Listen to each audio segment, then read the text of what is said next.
The 23rd match of the World Cup 2023, South Africa defeated Bangladesh by 149 runs. Quinton de Kock has been having a great run of his life, scored 174 runs, while Mahmudullah Hasan also hit a century, marking their third World Cup centuries in South Africa, reached the second position in the points table, displacing New Zealand due to a superior run rate.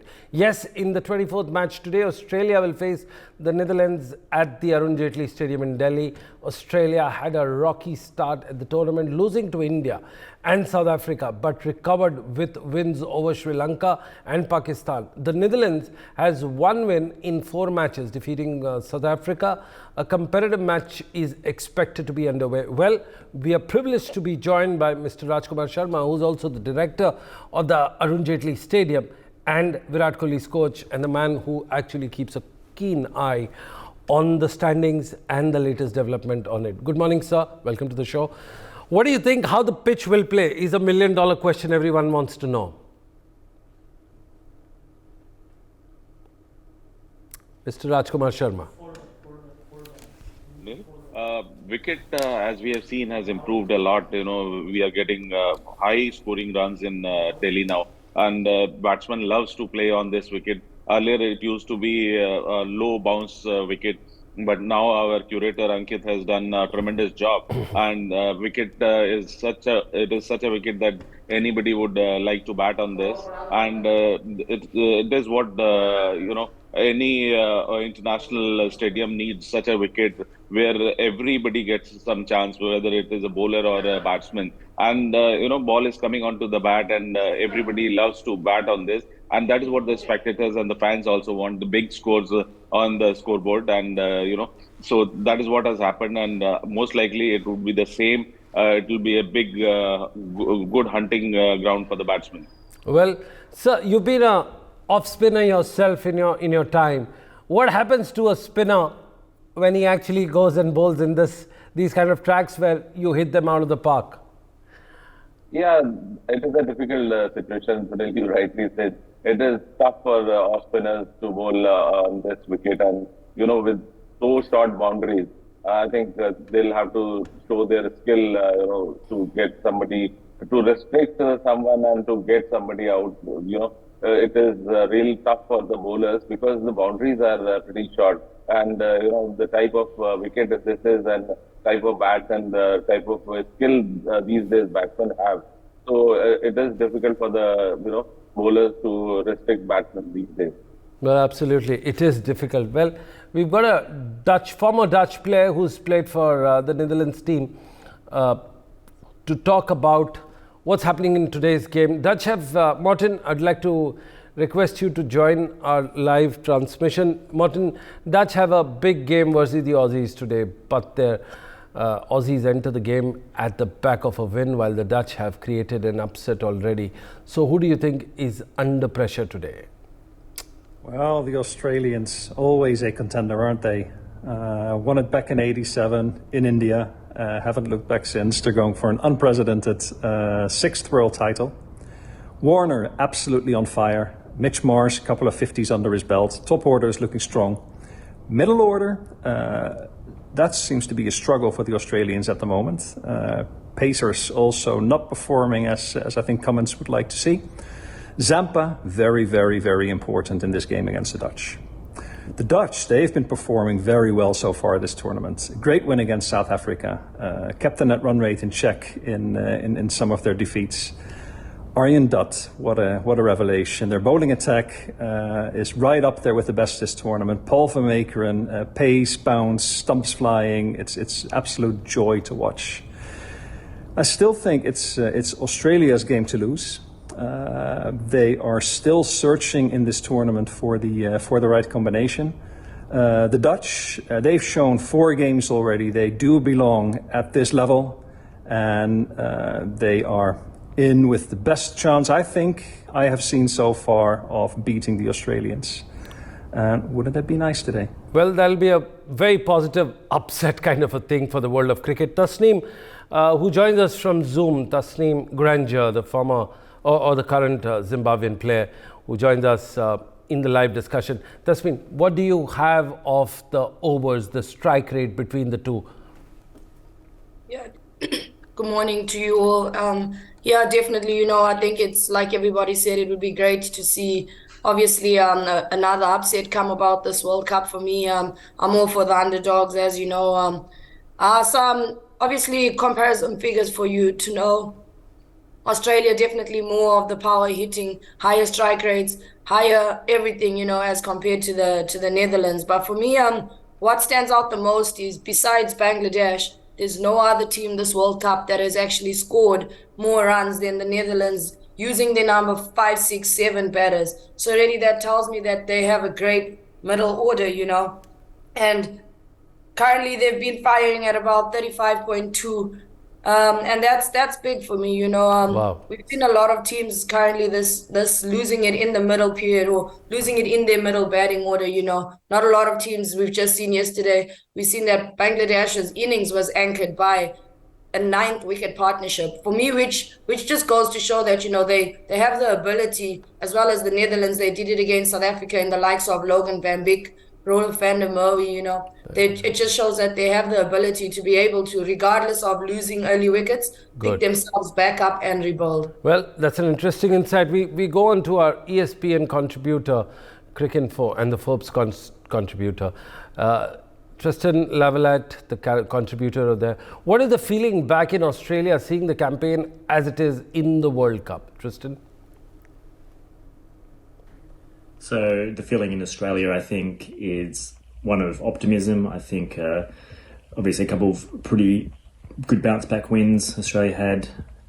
So I think a slow start at the tournament, there's still a long time Australia can get back on track, which they've started to. I think the batting looked pretty strong against Pakistan. Obviously, David Warner back to his best. Mitchell Marsh has been in pretty good form in recent months, and he was really a star for Australia at the top. So I think the team is rounding into shape. So I think there's a lot of confidence. Obviously, Australia's got an amazing history in the World Cup, so I think there's always a feeling that Australia can deliver a title even when they're not playing at their best. But I think right now it's there is a bit of confidence for Australia. So I think the feeling is that they can continue with this momentum and they should be able to get into the semi-finals. I'd like to go on to Mr. Rajkumar Sharma. Mr. Sharma, this is an interesting thing. Steve Smith hasn't come to the party as yet. What do you think is causing him a problem? He seems to be a legend. He's got this runs under his belt in the past, but in India, he still haven't found his mojo back. What is your thought of this, sir? Yeah, that is a setback for Aussies, that their main star, I always call him a star because he's such a tremendous player. I rate him very high because he has performed in all the circumstances and he's been the highest run getter for Australia in different formats. So it's hardly any time when he hits back, and I'm very sure that the kind of player he is, he's so determined to do well. He's always so focused, Sunil, that every time he comes in, we expect big runs from him. And hopefully so, I'm expecting that he'll come to the form and he'll contribute, because that is the place where Australia is lacking. They are lacking in their middle order, and so Warner and Mitchell Marsh are doing well, but they are not able to capitalize on their opening stance. And here the role of Steve Smith comes very handy for Australia. Absolutely. And I'm hopeful that he'll come good for Australia this time. Well, absolutely. The role of Steve Smith comes in really handy. Also, we talk about spinners. When we talk about the quality, the pitch we've discussed, it's a batting-friendly pitch. But at the same time, spare a thought for the Netherlands spinner, Van der Merwe, especially the left-arm spinner, former South African and now playing for Netherlands. He's bowled tightly. He reminds us of either Jayasuriya or some of the left tight bowlers. So, Mr. Rajkumar Sharma, do you think Australia also lacks in the spin department, considering they just got Adam Zampa and Maxwell bowls in at whenever required on SOS situation? Your view, sir? Yeah, definitely. Australia is lacking on spin department, and Adam Zampa, though he has done well, but he's the lone bowler. Maxwell has not been bowling very well, and I mean he's given a lot of runs. So I think they lack a genuine quality spinner, and due to unfortunate, they lost their fast spinner, and they really miss him, and they don't have a quality bowler. And in India, if you are to play or win, you need very good spinners because the Indian wickets are spin friendly. And here Australia is lacking that, and I'm sure it will be a big responsibility on Zampa's shoulder to bowl in the middle overs and get regular wickets for Australia. Well, that's an interesting thing. Tasneem, I'd now like to ask you about the 41st to the 50th over. How do both the teams pace up the inning, and when is the explosion happening, in the first 10 or the last 10, according to the statistics? Yes. So according to the stats, Australia actually have a greater acceleration in their first 10 overs as they do their last 10 overs, as opposed to the Netherlands, who go at it from the last 10 overs and not so much in the first 10 overs. For me here, my general thinking is this is because Australia hasn't managed to have one guy from their top order batting through, or possibly someone from the middle order that's probably one of their more specialized batsmen batting through into the last 10 overs. So hence the reason why they don't get the chance to be able to accelerate towards the end. Well, that's an interesting thing. What about the other standout factor? What about the boundaries and the runs scored with the 4s and 6s according to the statistics? This, ladies and gentlemen, is purely from this time's World Cup, all the matches played here. So, yes, that's me.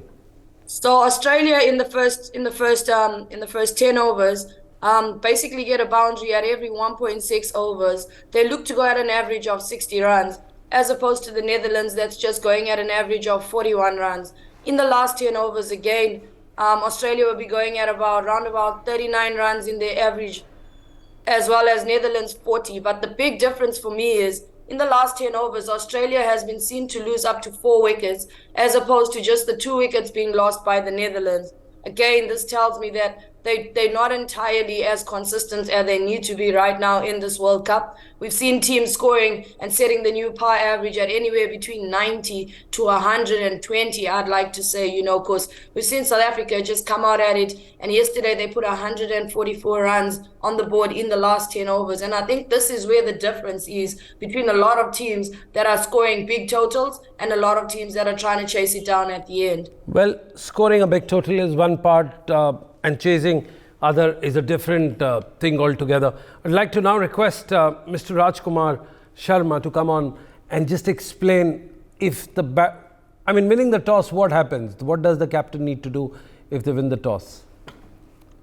So then looking at the ground, because it is a small ground and the wicket doesn't deteriorate much, so anybody would prefer to bowl first and would like to chase, because the dew factor will also come later in the day, because Delhi is having a lot of dew in the morning, in the evenings also.